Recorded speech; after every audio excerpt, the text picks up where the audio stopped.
From the moment Donald Trump stepped aboard that marble escalator and descended from his golden tower in the middle of Manhattan to announce his campaign for president, it was clear we were dealing with someone who could relate, a real man of the people, someone who knows how to comfort victims of natural disasters, and definitely knows how a supermarket works.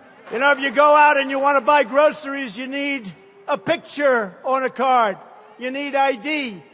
Now, speaking of groceries, now Trump is showing how little he cares about low-income Americans' ability to put food on the table with drastic new changes his administration wants to make to the Supplemental Nutrition Assistance Program, or SNAP. That's the formal name for food stamps. Last week, Agriculture Secretary Sonny Perdue announced the proposal to end what he calls a loophole in eligibility. Right now, states have some flexibility as to who they can enroll in SNAP, based on income levels, how much they have to spend on certain necessary expenses, like housing and childcare, and whether they qualify for other assistance programs. So at the moment, if you're making $40,000 a year and $30,000, let's say, goes to rent and daycare, that affects your SNAP benefits.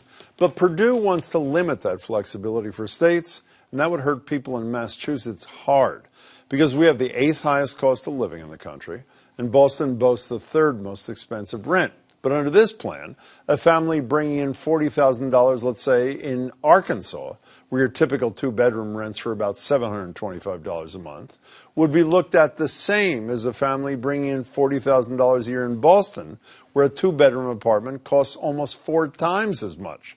But in the end, about 90,000 Massachusetts residents would stop getting benefits, according to the Globe. The plan would also kick people out of the program if they have any savings, which would eliminate many senior citizens. Plus, around 265,000 kids who currently qualify for free lunches would have to go through a separate application process to keep getting those meals. And why? Because it gives the USDA the ability to save billions of dollars.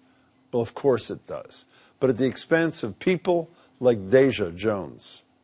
I don't make enough to pay rent and be able to buy food to suffice me for like the whole entire month. So while the 1%ers revel in their extra savings from their disproportionate share of that $1.5 trillion tax overhaul, we're literally taking food out of the mouths of the poor, sick, elderly, and children. Literally. Thankfully, it's not a done deal yet, and you can tell Trump, Perdue, and the rest what you think before it is. If you go to regulations.gov and search for SNAP, you can leave a public comment on the proposal, and as always, you can leave us a comment too. Email us, tweet us, share your thoughts.